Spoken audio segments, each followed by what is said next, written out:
What are the things that you need to cover in this chapter of atomic structure? You should know the history of atoms, like what developments were made that has given the present structure of the atom. What is the present structure of the atom? How do we do the electronic configurations, and what are ions and isotopes? Okay, so let's begin. Now, when we talk about the history of the atoms, there are 5 major scientists which names you should remember and what contribution they did in the discovery of the atom. The first one was the John Dalton, who gave the idea of atoms in the early 1800s. Then came J.J. Thomson, who discovered electrons after Dalton, and he gave the model, the plum pudding model of the atomic structure. Then after J.J. Thomson came Rutherford. He discovered the nucleus by alpha scattering experiment, and then came the Niels Bohr, who gave the idea of electronic shells in 1940, and then finally came James Chadwick, who discovered the neutrons in 1932. So we got the first idea about the atoms in early 1800 by John Dalton, and after 1932, we came up with the final structure of the atom. So let's look at these contributions one by one. So in early 1800, there was John Dalton, and he said that everything that has mass or volume is made up of atoms, and you cannot divide atoms further. Late in 1800 came another scientist called J.J. Thomson. Now what he did was, he took a glass tube, and in this glass tube, he kept a gas at a very low pressure. The gas tube had a cathode and an anode, and it was given a very high voltage, around 150,000 volts. Now, at such a high voltage, he saw that the glass tube, it gave a green glow. And from where did the green glow came? It came from the rays that was given out of the cathode. Now, he called these rays as a cathode rays, and as they were coming towards the positive terminal, he concluded that these are the negative rays which are coming out of the gas atoms which are present in this glass tube. So he discovered that atom can further be divided, and it has a negative and the positive charged subatomic particles. On the basis of that, he gave this plum pudding model. Now, what was this plum pudding model? This plum pudding model says that atom is a sphere of the positive charge. The positive charge is equally distributed, and in this sphere of the positive charge, the electrons are embedded as raisins, and he gave the plum pudding model, and according to him, the electrons and the positive were similar, therefore atom is neutral. Now, if this model was correct, at that time, there was another scientist called Giger and Maston, which were doing the alpha scattering experiment. So what did they do was, they took a gold foil, and on those gold foil, they bombarded the alpha particles. Now, what they predicted was that if plum pudding model is correct, then majority of the alpha particle should pass undeflected from this gold foil and should hit the zinc sulfide screen. But to their surprise, what did they find was that majority of the alpha particles went off undeflected, and there was minor deflections, and at the center there was a greater deflection, and some of the alpha particles, they just bounced back by 180 degrees. Now, what does this tell us? It tells us that since most of the alpha particle pass straight through, majority of the space is empty in the atom, and since there was a greater deflection at the center, there's a positive charge which is concentrated at the center of the atom. So therefore, Rutherford modified the structure of the J.J. Thomson, and he said that the positive charge which is concentrated at the center is the nucleus. So he refined the structure, and he said that there's a nucleus at the center which is consisting of the positive charged elements, positive charged subatomic particles, and then the electrons are revolving around this nucleus. Then came another scientist called Niels Bohr in 1914. He gave the idea of electronic shells. Now, what he observed was, whenever an atom was given any energy, it was emitting this specific amount of energy. So what was happening is the electrons which were orbiting, they were taking those energies, and then when they were coming back to their ground state, they was emitting the energies. And these energies were of the specific amount. So he concluded that electrons are not just orbiting anywhere around the nucleus, they are orbiting at the specific energy levels called the electron shells. Then there was another scientist who came in 1932 called James Chadwick. What was the observation was, when they were taking the mass of the neutrons and the mass of the protons, there was a mismatch. Although the atom was still neutral charge-wise, but there was different in masses. So James Chadwick discovered that there's a third subatomic particle present called the neutrons, which has no charge, but has the mass similar to that of protons, and that is present inside the nucleus along with the protons. Okay, so with all these discoveries, we came up with this structure of atom. That atom is composed of 3 subatomic particles, and this table is very, very important. You should remember each and every part of this table. You might be asked in the exam to either fill some parts of the table or maybe to make this whole table. So the atom is made up of 3 subatomic particles: electrons, protons, and neutrons.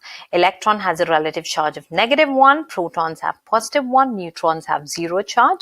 The relative mass of protons and neutron is 1. Electron is 2000 times less. Therefore, electrons are lighter. Proton and neutrons are found in the center, in the nucleus of the atom, and the electrons are found revolving around the nucleus in specific shells.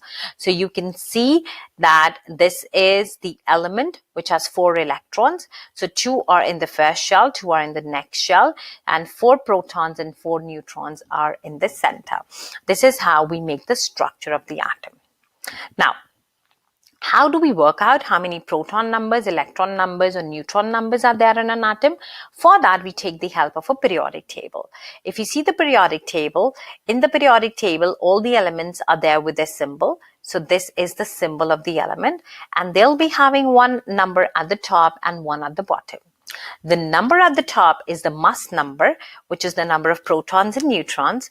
The number at the bottom is the atomic number, which is the number of protons. And since atom is neutral, so the number of protons and neutrons are the same, so the bottom number will also give you the number of electrons. So if you need to work out the electron number, you will write the bottom number. If it is an atom, remember, it has to be an atom. Then only you can say it has an equal number of electron and proton. We'll see later. There's a second category called ions, which have unequal number of electrons and protons. The proton is again the bottom number, and the neutron number is the top number. Take away the bottom number. So that is A minus Z. Okay. Next is, when we have the electrons, they are filled in a specific energy shells. So the first shell can hold maximum of 2 electrons. The second shell can hold maximum of 8. Third can hold 8, and fourth can hold 18 electrons. So if we talk about sodium, whose atomic number is 11, then you will fill them as 2 in the first shell, 8 in the second shell, and 1 in the last shell. Similarly, magnesium with the atomic number of 12 means electron number is 12. Will have 2 in the first shell, 8 in the second shell, and 2 in the final shell. Okay, so our electronic configuration is clear to you. Now you have in your syllabus the electronic configuration of the first 20 elements. So this is the list of the first 20 elements. So hydrogen, helium, lithium, beryllium. The atomic number is mentioned. So electronic configuration with 1 atomic number would be 1. With 2 is 2. Then 3, we'll have a new shell, 2, 1, 2, 2, 2, 3, and so on. And once all 8 electrons are filled in the second shell, with the sodium, we have another shell. So with 2, 8, 1. So this is the electronic configuration of the first 20 elements. Now, electronic configuration is very useful. Why? Because electronic configuration gives you the information whether the electrons are fully filled in a shell or not. If the electrons are not fully filled in each shell, the elements will react in order to gain full outer shell. The number of electrons in the outermost shell gives us the group number of the element. So lithium belongs to group 1, beryllium belongs to group 2. Lithium and sodium, they both have 1 electron in their outermost shell. Therefore, they belong to the same group. Okay, so by looking at the electronic configuration, you can get that much of information about any element. The other information you can get by looking at the electronic configuration here is that helium has the complete first outer shell, neon has complete second outer shell, and argon has complete third outer shell. These three elements do not have any capacity to take any other electron, therefore they are noble gases. Why? They have full outer shell, therefore they do not have to react further. On the other hand, to react, to be stable, sodium has to lose one electron so that it can get a full outer shell configuration. On the other hand, chlorine has to gain one electron in order to get full electronic configuration. So this is how we analyze the electronic configuration, and these are all the informations we can get from that. Okay, so I hope it is clear to you. Now let us move on to what are ions. Now ions are charged atoms. Charged atom means they have unequal number of protons and neutrons. And how this unequal number of protons and neutrons arise? Either by loss of electrons or gain of electron. If any atom loses an electron, it will have more protons than the electron, therefore it will get the positive charge. And if any element gains an electron, it means it will have more electrons than the protons. An atom that gains an electron will get the negative charge. Okay, now how you decide the charge? The charge depends on how many electrons are gained or lost. So if sodium has lost one electron, it will get a +1 charge. If magnesium loses 2 electrons, it will get +2 charge. In the similar way, if fluorine gains 1 electron, it becomes -1 charge. And if oxygen gains 2 electrons, it will become -2 charge. Okay, now let's see how the electron number changes with the ion. Now this is the sodium. You know the bottom number is the electron number. The top number, take away the bottom number, that is 12, will be the neutron number. Now sodium becomes sodium plus, means it has lost 1 electron. Now since it has lost 1 electron, the electron number will be 10, but the proton number, neutron number remains the same. Okay, so there's always a change in the electron number whenever the ion is formed. Similarly, oxygen 8 and 16, they all have 8 proton number, neutron number, and electron number. When it becomes 2-, it means it has gained 2- means gained 2 electrons. So you add 2 to their number of electrons and that becomes 10. Okay, so I hope you are now in a position to work out the proton, neutron, and electron number of an atom and an ion. Okay, so now let's take an example. Now you can see that I have made 3 tables. In one, I have put a sodium atom, and since it is an atom, it will have an equal number of electron and a proton number. I have added aluminium 3+ ions. Since the 3+ ions, it means it has less electrons and more protons, and oxygen 2- means it has more electron than the proton. Now you will follow the same tactic. The bottom number is the atomic number. So I've put 11, 13, and 18 in all the 3 boxes. The top number is the mass number. So 23, 27, and 16. The proton number is always the bottom number. So that is 11, 13, and 8 for all of them. And neutron number is the top number. Take away the bottom number, which is 12, 14, and 8. Now the first case is an atom, so it will have an equal number of proton and neutron. So I'll fill 11 in this column. But in the second case, the proton number and electron number will not be the same because aluminium has lost 3 electrons. So if it would have been an atom, it should have 13 electrons, but now it has lost 3 electrons. So 13 - 3, it now has 10 electrons. In the oxygen case, it should have 8 electrons, but now it has a 2- charge. It means it has gained 2 extra electrons. So now it has a 10 electron. Okay, so the charge is the proton number. Take away what is the charge of the proton and the electron. So here it is an equal number, so it is 0. Here the charge is +3. Here the charge is -2. Now electronic configuration, since the electron number is 11, so 2 in the first shell, 8 in the second shell, and left over 1 in the third shell. These both have 10 electrons, so 2, 8, 2, 8, full outer shell configuration you will have for all these ions. Okay, so I hope you are able to do this, because these questions are often asked in the exam where they give you an element and they ask you to work out the atomic number, mass number, electron number, proton number, neutron number. So make sure this table is clear to you. Okay, now next is the last concept. What are isotopes? Now if you see in this, I have made 2 tables.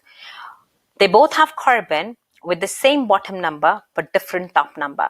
Now, since the top number is different, the atomic number is the same for both of them, electron number is the same for both of them, proton number is the same. Now, what changes is the mass number, which is 12 and 13, and since the mass number changes, the neutron number changes. This is what is the concept of isotopes. So isotopes are the members of the same elements having same atomic number but different mass number, same number of electrons and protons but different number of neutrons.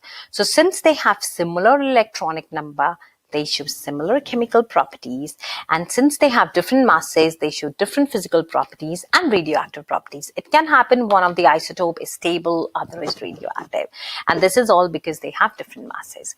So you should know the definition of isotopes, what things are same, the similarities in the isotopes. They can ask you what are the things similar in the isotopes. So you can say atomic number is same, proton number is same, electron number is same. What is the difference in the isotope? The mass number is different, neutron number is different, physical properties are different. Why chemical properties are the same? Because the electron number is the same. And for the chemical reaction, it is the electrons that takes part. Okay, so I hope the concept of isotopes is clear to you. Now, this is all you need to do in this topic. So now here I have tabulated the important key terms of this topic. So in this topic, we have seen what an atom is. It's the smallest particle, consists of electron, proton, neutron. What is a proton? Proton is a positively charged subatomic particles with a relative charge of +1, relative mass of 1 found in the nucleus of the atom. Neutron is a neutral subatomic particle with the charge 0, mass 1, relative mass 1 found in the nucleus. Electron is negatively charged with relative charge -1, relative mass 1/3000. Remember that table, and which is found revolving around the nucleus and shells. Nucleus is the center of the atom with the positive charge, which contains neutrons and protons. Atomic number is the number of protons. Mass number is the number of protons and neutrons. Ions is a charged atom with unequal number of protons and neutrons. What are isotopes? Members of the same element with similar number of electrons and protons but different number of neutrons. Electronic configurations is arrangement of electrons and shells. Okay, so I hope all these key terms in this unit is clear to you. So now let's test yourself. So the first question is you need to give one word of what are the positive charged subatomic particles, the negative charged subatomic particles, electrons was discovered by, neutrons was discovered by, and what was the name of the model given by J.J. Thomson. Next is you need to answer how to work out the neutron number of any atom. What do elements in the same group have in common? Why isotopes have similar chemical properties? And you need to draw the structure of calcium atom. So you can pause the video, have a go at these questions. Okay? Right, so now let us look at the answers of them. Positively charged subatomic particles is proton, negatively charged is electron. Electrons were discovered by J.J. Thomson, neutrons were discovered by James Chadwick. The model given by J.J. Thomson is plum pudding model. How to work out the neutron number? It is a mass number, take away the atomic number. So top number minus the bottom number. What do elements in the same group have in common? They have same number of electrons in their outermost shell. So for example, sodium and potassium both belongs to group 1, have 1 electron in their outermost shell. Why isotopes have similar chemical properties? Because they have equal number of electrons, so they show similar chemical properties. Next is to draw the calcium atom. Now calcium is 40 and 20, so it means electron, proton and neutron number all is 20. Electron configuration will be 2882, so we'll draw a calcium atom. I've just drawn a tiny nucleus. You can draw a bigger nucleus showing 20 positives and 20 circles with no charge. So I've written 20p and 20n, and then you have to show 4 shells. 2 electrons in the first shell, 8 in the second, 8 in the third, and 2 in the last. Okay, so I hope this topic is clear to you. This is the majority of the things that you need to do in this topic. Now, what's the next step you need to do? The next step is check the specification, just tick mark what are the things that you can now answer in atomic structure, and then you need to try the exam questions on this topic. Now, to do the exam questions on this topic, you can visit my website where you can get chapter-wise exam questions on this chapter. So try that and let me know how you're feeling now about this topic. So if you like this video, then do like, comment or share this video, and do not forget to click the bell icon so that you can get all the notifications of all my upcoming videos. And if there's any video that you want me to make also leave a comment below and I'll make sure that I'll put that video up. Okay, so please do subscribe to my channel so that you can get regular updates about my next video. Okay, so I'll see you next in the next video of the mixtures. Till then, happy revising.